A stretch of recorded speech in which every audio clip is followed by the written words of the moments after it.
उस भगत का नाम था ढैया भगत। क्या नाम था? ढैया भगत।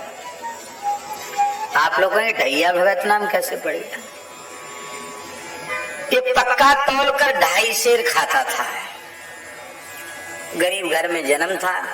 परिवार वाले परेशान हो गए, बोले भैया तू घर भर मिलके 2.5 सेर नहीं खा पाते तो अकेला 2.5 सेर खा जाता, कहां से तेरे लिए जुटा में, भाग घर से निकाल दिया। सब जगह काम पे रख लो, क्या करोगे, क्या लोगे? कुछ नहीं, भोजन लेंगे। कितना भोजन करते हो? बोले एक बार में एक बैठक में 2.5 सेर तो पक्का तौल के खा जाते। भैया हाथ जोड़े तुम्हारे।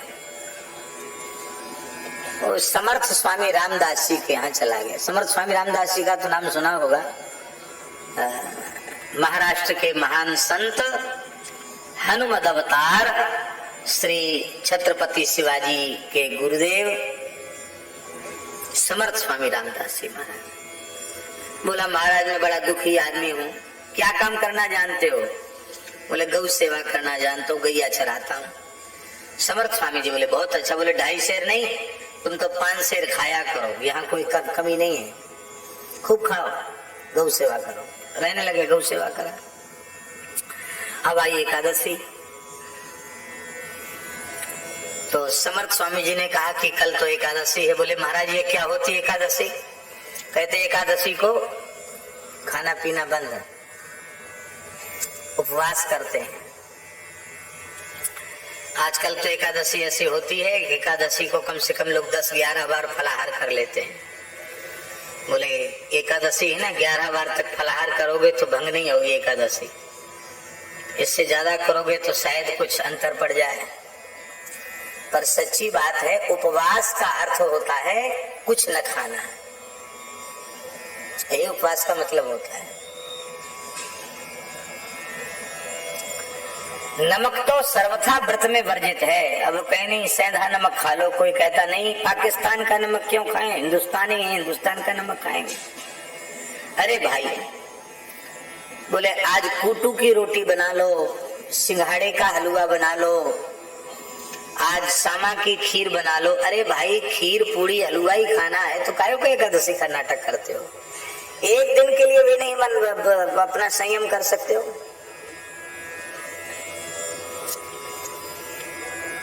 भगवत कृपा से दास प्रयास करता है कि एकादशी हमारी एकादशी के जैसी हो।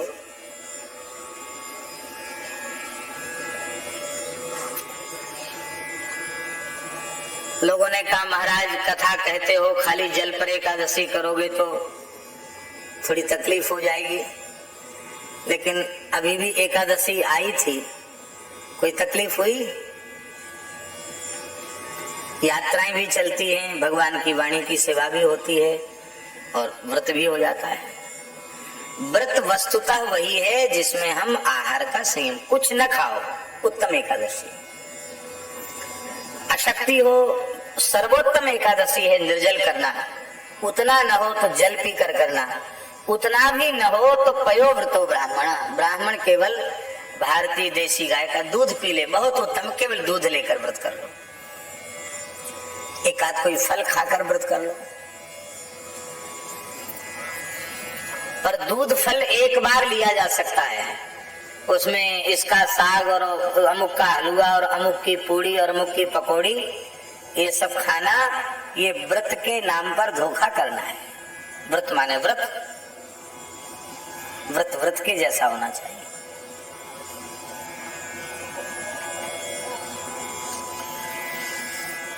ये कुछ ले लेने की बात उनके लिए है, किसी को शुगर है, बहुत बीमार है, चलो बिना खाए नहीं रह सकते, उनके लिए ठीक है, कुछ आहार हल्का ले लो। लेकिन जो ठीक ठाक है उनको तो व्रत के जैसा ही व्रत करना चाहिए।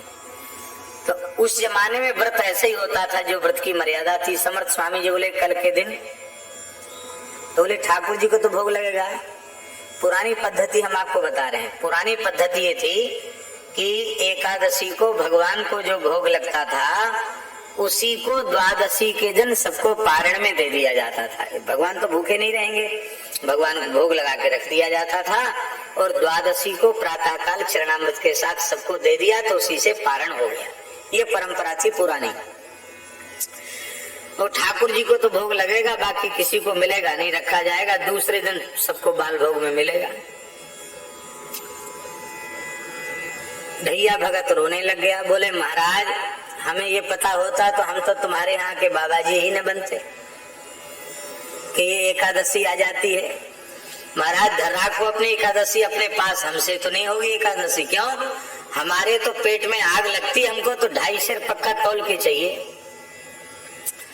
समर्थ स्वामी जी बोले भाई यहाँ तो नहीं मिलेगा, तुम गैया चराने जाते ही हो, एकादशी तुमको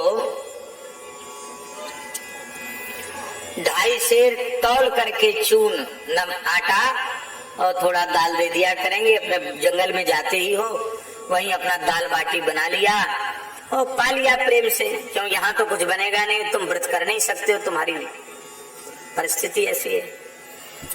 तो समर्थ स्वामी ने उसको 2.5 सेर चून दे दिया। पर एक बात कह दी कि देखो भगत, बिना ठाकुर जी को भोग लगाए पाना नहीं। आंख मूंद कर बैठना, ठाकुर जी से कहना हे प्रभु हे रघुनाथ जी आप पाओ तब आपका प्रसाद ही हम पावेंगे। गाय जंगल में चराते हुए एकादशी को रामा भगत गए, दाल बाटी बनाई, ठाकुर जी को भोग लगाया। बार बार आंख मुदे खोले, गिनती की बाटी जितनी थी उतनी की उतनी दाल बराबर बराबर। बड़ा दुखी हो गया, बोले अब गुरुजी की बात न माने, कितने दयालु हैं गुरुजी, जो हमको एकादशी व्रत के बंधन से मुक्त कर दिया, और अब ये दूसरी बात भी न माने तो बड़ा पाप लगेगा। तो बहुत रो रो कर कहने लग गया, बोले महाराज आप तो भगवान हो, पता नहीं आपको भूख लगती कि नहीं लगती, पर हम तो मरे जा रहे हैं बिना भोजन के, हमारे ऊपर दया करके कम से कम खा लो। जैसे उसने रो के भोलेपन से पुकारा तो साक्षात श्री रघुनाथ जी प्रकट हो गए और वो पाने लग गए। और उन्होंने कहा भगत हम भी इसी प्रतीक्षा में थे, एकादशी को हमको भी ठीक से भोग तो लगता नहीं, अच्छा हुआ तुम्हारी भी एकादशी नहीं हमारी भी नहीं। बहुत बढ़िया, बहुत सुंदर तुमने दाल बाटी बनाई, तुम्हारे हाथ के बनाए हुए भोग में बहुत स्वाद है। ठाकुर जी पाने लगे। जब अधिक पाने लग गए तो भगत ने हाथ पकड़ लिया, बोले महाराज ऐसा मत करो, हमारे नाम से तौल के 2.5 सेर मिला है, थोड़ा बहुत 2-4 गिलास पा लो तो ठीक है, बाकी तो हमको प्रसाद ही मिलना चाहिए। बोले चलो कोई बात नहीं। अब आधा तो ठाकुर जी पा गए थे, आधा छोड़ दिया उसके लिए। आया, बड़ा प्रसन्न हुआ। दूसरी एकादशी आई तो बोला महाराज गुरुजी 2.5 सेर कम पड़ता है। क्यों? तुमने तो पहले कहा था कि 2.5 सेर हम खाते हैं, तो तुम्हारा नाम ही ढैया भगत है, तो तुम्हारा तौल करके दिया फिर कैसे कम पड़ गया? तो उसने कहा महाराज 2.5 सेर तो हमारे नाम का और 2.5 सेर राम जी के नाम का, उनकी भी खुराक कम नहीं है। हाँ उनकी खुराक भी बढ़िया है। वो तो मैंने हाथ पकड़ लिया तो वो माने नहीं, तो वो तो पूरा 2.5 सेर पूरा खा जाते, हमारे लिए छोड़ते ही नहीं। बोले समर्थ स्वामी जी बोले ठीक है तुमको 5 सेर मिलेगा, 5 सेर दे दिया। अब की बार श्री किशोरी जी हुई आ गई, बोलो भक्तवत्सल भगवान की। जानकी जी भी आ गई। जानकी जी आ गई तो भगत बोला महाराज ये कौन है? अरे बोले ये तुम्हारी माता जी है जानकी जी। अच्छा यही है जानकी माता जी? वाह वाह बहुत अच्छा। तो ये कैसे आई? ये कैसे आई? तुमने भोग लगाया, हमने इनको कहा था, इन्होंने पूछा कि कहाँ आज खा के आए हो? बोले हम तो ढैया भगत के यहाँ पा के आए, तो हमको नहीं ले चलोगे? ये भी आई। अब दोनों ने पाया तो और इसको फिर कम रह गया। अब तीसरी एकादशी को ढैया भगत बोले समर्थ स्वामी जी से महाराज अब 5 सेर में काम नहीं चलता है, 2.5 सेर और चाहिए, 7.5 सेर चाहिए। क्यों? तुम गैया चरा तो खाली वहां टिक्कड़ बनाते हो, किसको खिलाते हो? अरे किसको खिलाते हैं? 2.5 सेर हमारा, 2.5 सेर राम जी का, 2.5 सेर माता जी का।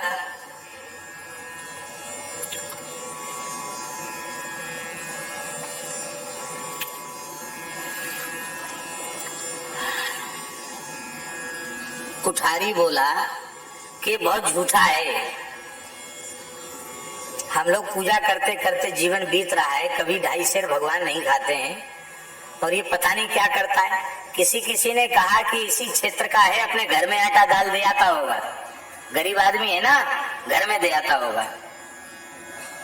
क्यों भगत घर में दे आते हो? राम राम महाराज, आपने तो मना कर दिया कि साधु हो गए तो साधु का अन्न धन गृहस्थ के घर में जाए तो उसका सत्यानाश हो जाता। महाराज वैसे हम गरीब आदमी हैं तो साधु का अन्न धन घर में कैसे दे सकते हैं? नहीं दिया। बोले कोई बात नहीं, इसको 7.5 सेर दे दो। अगली बार लखनलाल जी भी आ गए, फिर कम पड़ गया, फिर उसने कहा 2.5 सेर और सबकी खुराक। महाराज हम अकेले 2.5 सेर वाले नहीं, जितने भगवानों की लाइन है सब 2.5 सेर पक्का खाते हैं।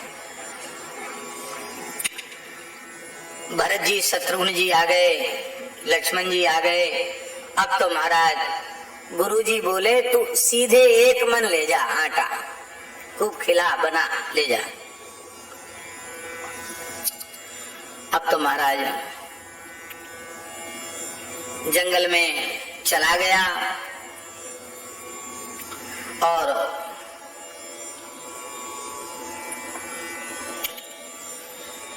अब की बार आटा दाल लेकर के गया।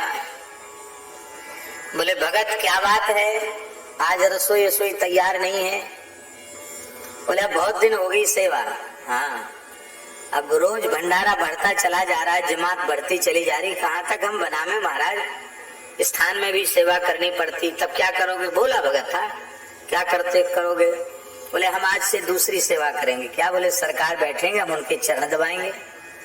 हनुमान जी बोले ये सेवा तो हमारी। बोले बहुत दिन दबा लिए चरण, आज जंगल से जाओ लकड़ी कंडा बीन के लाओ। हनुमान जी बोले जो आ गया, वो लकड़ी कंडा बीनने चले गए। शत्रुघ्न जी से कहा कि आप छोटे हैं ना, छोटा मोटा काम कर लीजिए, झाड़ू लगा दीजिए, थोड़ा सफाई कर लीजिए। बोले हाँ ठीक है, हम झाड़ू लगा देते हैं। भरत जी बोले हमको भी कोई सेवा बताओ। बोले तुम दाल वाला मनिया कर लो, चूल्हा चिता दो। माता जी से कहा कि आपके हाथ की रसोई में स्वाद बहुत आता है, आप थोड़ा सा सेवा कर दीजिए। सबको सेवा में लगा दिया। राम जी केवल खाली हैं, राम जी के चरण दबा रहा प्रेम से।